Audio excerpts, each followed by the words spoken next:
નમસ્કાર મિત્રો, સ્વાગત છે તમારું મારી યુટ્યુબ ચેનલ ગુજરાતી તાજા સમાચારમાં। મિત્રો, આજના વિડીયોની અંદર ખાસ કરીને ગુજરાત તેમજ દેશ દુનિયાના તમામ મોટા સમાચાર વિશે વાત કરવાના છીએ।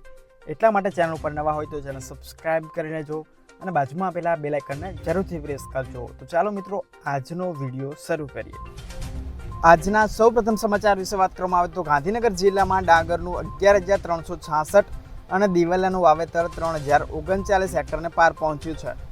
ગાંધીનગર જિલ્લાની અંદર વરસાદી વિરામ વચ્ચે ખાસ કરીને ખરીફ પાકના વાવેતરની ટકાવારીની વાત કરવામાં આવે તો 86% પહોંચી છે, જ્યારે દહેગામની અંદર 89%, કલોલમાં 87%, માણસામાં 84% અને ગાંધીનગર તાલુકામાં 81% છે।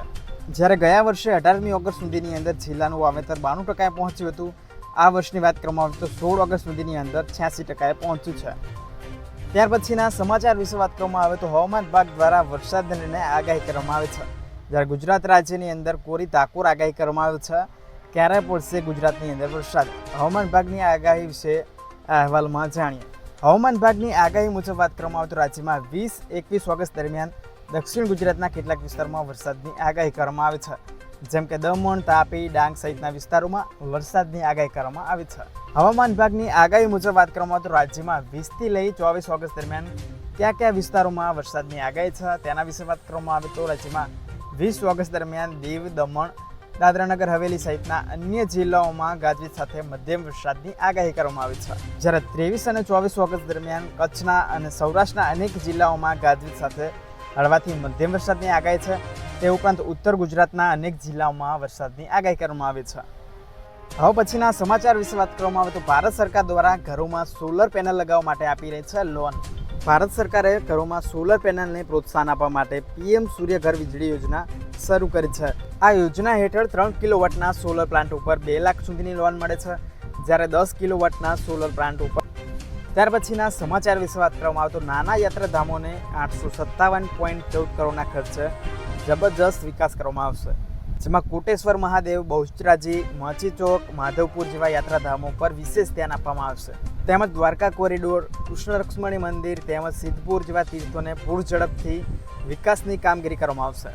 ગુજરાત સરકાર દ્વારા 857.14 કરોડના ખર્ચે 163 વિકાસ કાર્યોના હાથ ધરવામાં આવ્યા છે, જેમાં ₹655 કરોડથી વધુના ખર્ચે 76 વિકાસ કાર્યો વિવિધ તબક્કામાં પ્રગતિ હેઠળ છે, જ્યારે પાવાગઢ અને તેના આસપાસના યાત્રાધામો ખાતે 187.49 કરોડના ખર્ચે વિકાસ કાર્યો હાથ ધરવામાં આવ્યા છે, તેમજ અંબાજી અને બહુચરાજી યાત્રાધામોના આસપાસ 216.51 કરોડના ખર્ચે વિકાસ કાર્યો હાથ ધરવામાં આવે છે।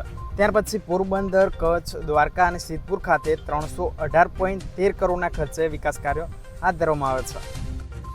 હવે પછીના સમાચાર વિશે વાત કરવામાં આવે તો અટલ પેન્શન યોજના હેઠળ તમને પણ મળશે મહિને 1,000થી લઈ 5,000 રૂપિયા સુધીનું પેન્શન।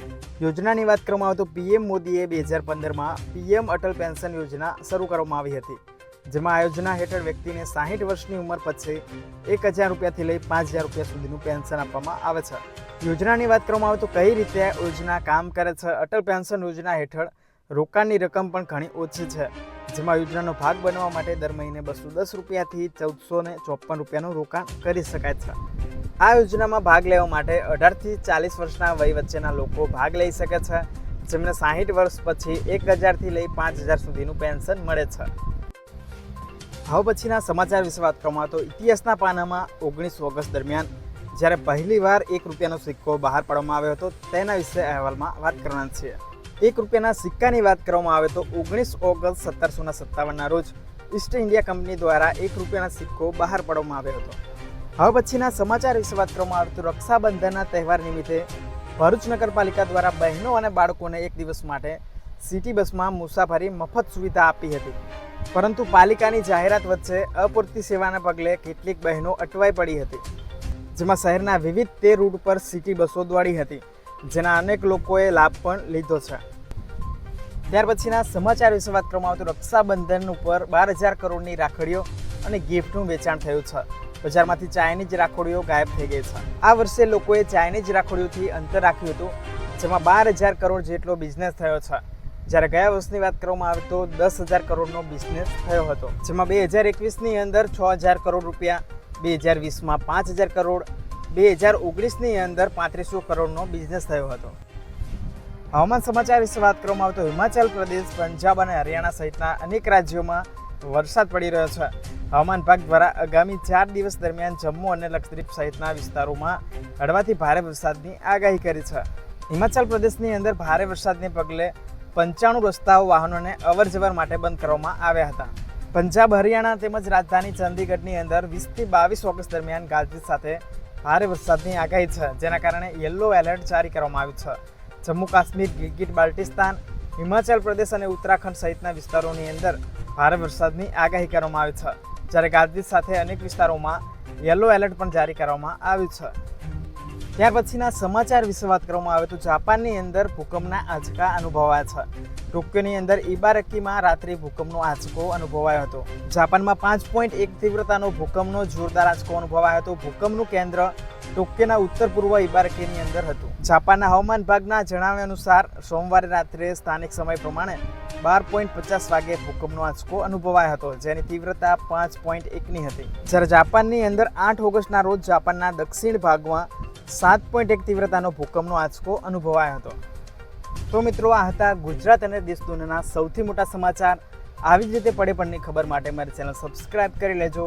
વિડીયો પસંદ આવે તો વિડીયોને પણ જરૂરથી લાઇક કરી દેજો અને તમારા મિત્રો સાથે શેર કરજો.